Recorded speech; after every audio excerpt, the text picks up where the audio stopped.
नमस्कार दोस्तों, आप सभी का लॉ सीखो के दैनिक समाचार विश्लेषण में। तो चलिए आज के आर्टिकल देखते हैं। आज हम एक ही आर्टिकल के बारे में बात करेंगे जो कि नीट के बारे में, NEET शॉर्ट में से नीट कहा जाता है।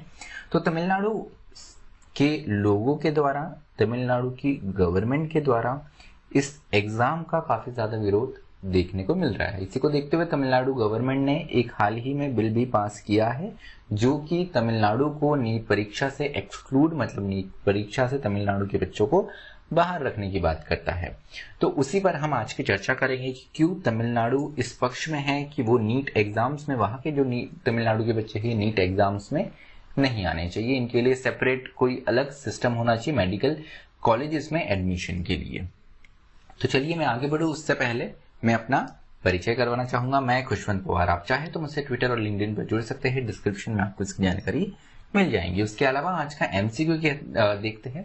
तो आज का एमसीक्यू ये है कि निम्न में से किस केस पे सुप्रीम कोर्ट ने ये निर्णय दिया था कि इंफॉर्मेशन जो कि इंटरनेट से मिलती है ये एक फंडामेंटल राइट है। मतलब जो आपको जानकारियां है, जो इंफॉर्मेशन है जो इंटरनेट से मिलती है, ये एक मौलिक अधिकार है।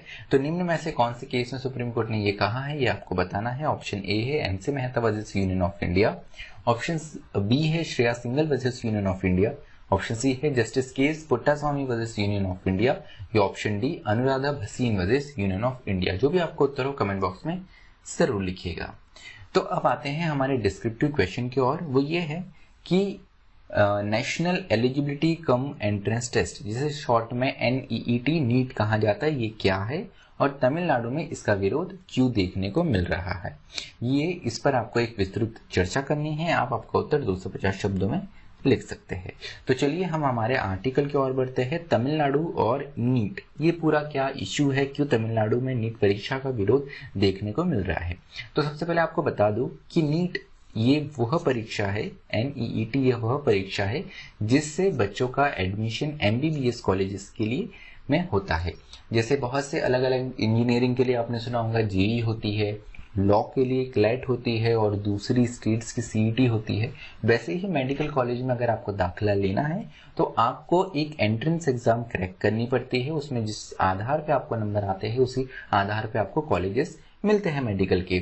तो यहाँ पर जो अंडर ग्रेजुएट प्रोग्राम होता है मेडिकल का, उस हेतु नीट एग्जाम है। अब नीट एग्जाम जो है ये सारे ऑल इंडिया लेवल के लिए है, सारे देश के लिए एक एग्जाम है। पहले क्या होता था कि हर स्टेट की अपनी अलग प्री मेडिकल टेस्ट होती थी, एक ऑल इंडिया PMT भी होती थी, all India pre medical test. लेकिन उसके बाद में सरकार ने कदम उठाया कि हम पूरे देश के लिए एक यूनिफॉर्म टेस्ट लेकर आएंगे जिसका नाम नीट रखा गया। सुप्रीम कोर्ट में भी यह मामला गया और सुप्रीम कोर्ट ने नीट को सही ठहराया। तो यहाँ पर बात यह है कि इस नीट एग्जाम के अगेंस्ट तमिलनाडु में एक बिल पास किया गया। ये बिल पास किया गया, ये बिल ये कहता था कि जो तमिलनाडु के बच्चे हैं उन्हें नीट से, तमिलनाडु जो कंप्लीट स्टेट है इसे नीट से एक्सक्लूड कर दिया जाए और तमिलनाडु में जो मेडिकल कॉलेजेस है इसमें जो सीटें भरेंगी इसके लिए अलग मैकेनिज्म हो, या तो 12th क्लास के मेरिट के आधार पे लिया जाए या उसके लिए कोई अलग सी दूसरी एग्जाम हो, लेकिन नीट नहीं हो। अब ये बिल पास किया गया, मामला कॉन्करेंट लिस्ट का था, संवर्ती सूची का था, तो यहाँ पर प्रेसिडेंट की सहमति जरूरी थी। लेकिन प्रेसिडेंट ने इस बिल पे सहमति नहीं देते हुए ये बिल वापस तमिलनाडु की लेजिस्लेशन को, तमिलनाडु की विधानसभा को वापस भेज दिया है। अब ये बिल किस आधार पे बना, तो उसका आधार बनाया है एक कमिटी रिपोर्ट को, एक्सपर्ट कमिटी रिपोर्ट को, जो की हेड की जा रही थी जस्टिस A.K. रंजन के द्वारा। Justice A.K. Ranjan Madras high court के रिटायर्ड जज है। तो इनकी एडवाइस पे गवर्नमेंट का ये बोलना है कि वो नीट से अपने आप को इस कारण से एक्सक्लूड कर रहे हैं। अब बात ये है कि जब इस कमेटी से क्वेश्चन किया गया, इस कमेटी के अगेंस्ट कुछ लोग इन्होंने PIL डाली कि ये कमेटी की कॉन्स्टिट्यूट की गई है, क्योंकि ये तो सुप्रीम कोर्ट के जजमेंट के अगेंस्ट जाता है जिसने नीट को सही ठहराया है। तो कमेटी का ये बोलना था कि वो यह रिसर्च कर रहे हैं, वो ये पता लगा रहे हैं कि नीट के बारे में तमिलनाडु के जो स्टूडेंट्स हैं उनका क्या ओपिनियन है और उन पर क्या प्रभाव है, कितने लोग इसको पसंद करते हैं और इनकी सामान्यतः क्या राय है इस बारे में। इसलिए हम यह काम कर रहे हैं, हम ये पता लगा रहे हैं। तो कमेटी का ये जवाब आया जब इनके अगेंस्ट PIL गई थी। अब कमेटी के वहाँ ही तमिलनाडु गवर्नमेंट ये बोलती है कि कमेटी की रिकमेंडेशन और उनने जो सर्च किया, जो तथ्य सामने आए, उसके आधार पे हमने ये बिल लेकर आए हैं। अब बात यह है कि कमेटी का क्या बोलना था। कमेटी ने इसमें यह ऐसा कुछ भी सजेस्ट नहीं करा था कि कोई कानून नया या लेजिस्लेशन लाया जाए। सबसे पहली बात ये। दूसरी बात यह है कि exam had not provide any special purpose और मैकेनिज्म टू द जज the students knowledge and aptitude. तो एक महत्वपूर्ण चीज जो इस कमेटी ने पता लगाई वो ये है कि स्टूडेंट का नॉलेज या एप्टीट्यूड टेस्ट करने के लिए ये परीक्षा पर्याप्त नहीं है। ये एक बहुत बड़ा फाइंडिंग था इस कमेटी का, जो कि महत्वपूर्ण तथ्यों से जोड़ती है बातों को। उसके अलावा NEET goes against government school students as coaching and centres are off for affluent students. तो एक महत्वपूर्ण बात यह है, सिर्फ नीट की परीक्षा नहीं, अगर हम जेईई की बात करें, अगर हम लॉ की एंट्रेंस क्लैट की बात करें और दूसरी एंट्रेंस एग्जाम्स की बात करें, एमबीए के एंट्रेंस के एग्जाम्स की बात करें, कैट की, तो इनका स्तर अपने आप में काफी ज्यादा बढ़ गया है। इसके पीछे कारण ये है कि इतनी प्रतिस्पर्धा हमारे देश में बढ़ गई है। अब इतनी प्रतिस्पर्धा है तो आपको अलग हट के कुछ करना पड़ेगा। इस अलग हट के कुछ मेहनत करवाने के लिए हमारे देश में बहुत से कोचिंग इंस्टीट्यूट सामने आ गए। अब इन कोचिंग इंस्टीट्यूट्स की फीस बहुत ज्यादा होती थी। ये स्टूडेंट को इस तरीके से तैयार करते थे कि वो इन एग्जाम में बेस्ट से बेस्ट परफॉर्मेंस कर सके। अब प्रभाव ये बढ़ता है और तमिलनाडु की गवर्नमेंट का भी बोलना ये है कि जो रूरल एरिया के बच्चे, ग्रामीण क्षेत्रों के बच्चे हैं, जो सरकारी स्कूलों में बच्चे पढ़े हुए, काफी दिक्कतों का सामना करते हुए स्कूलों में तो वो अच्छा कर जाते हैं, लेकिन कोचिंग में जाने का ना पैसा होता है ना उतना समय होता है, क्योंकि इन पे घर की जिम्मेदारियां भी ज्यादा होती है। बहुत सारे बच्चे काम करते करते पढ़ाई करते हैं, तो वो नीट जैसी एग्जाम्स को कैसे क्रैक कर सकते हैं। अब इसी को देखते हुए तमिलनाडु में ये इशू इतना ज्यादा इसलिए गरमाया हुआ है क्योंकि तमिलनाडु में नीट परीक्षा के रिजल्ट को देखते हुए बहुत सारे बच्चों ने सुसाइड किया है, क्योंकि नीट परीक्षा को वो क्रैक ना कर सके। अभी हाल ही में एक उदाहरण ये मिला है कि नीट परीक्षा के 3 दिन पहले एक तमिलनाडु में एक 19 वर्षीय बच्चे ने यहाँ पे सुसाइड कमिट करी। तो तमिलनाडु में ये मुद्दा बहुत गरमाया हुआ है, क्योंकि जो बहुत होशियार बच्चे हैं, 12th में बहुत अच्छे मार्क्स लाते हैं, थ्रू आउट उनका स्कूलिंग बहुत अच्छा परफॉर्म करते हैं, लेकिन नीट की परीक्षा में वो सफल नहीं हो पाते, इस कारण वो सुसाइड कर लेते हैं। तो इसलिए तमिलनाडु में ये मुद्दा बन गया कि क्या नीट की परीक्षा अपने आप में सही है या नहीं है। तो इसी को देखते हुए अब मुद्दा ये आता है कि क्या तमिलनाडु इस बारे में कानून बना सकती है। तो मेडिकल कॉलेज में जो एडमिशन है ये विषय संवर्ती सूची में आता है, मतलब जिस पर स्टेट और सेंटर, राज्य और केंद्र दोनों कानून बना सकती है।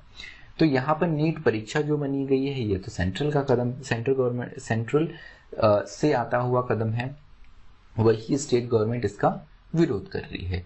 अब कुछ महत्वपूर्ण अगर हम बातें देखें तो यहाँ पर सुप्रीम कोर्ट ने ऑलरेडी बताया है कि नीट यूजी और पीजी मेडिकल कोर्सेज के लिए एक बेसिक रिक्वायरमेंट होगी। ये बेसिक रिक्वायरमेंट आती है इंडियन मेडिकल काउंसिल एक्ट के सेक्शन 10D से।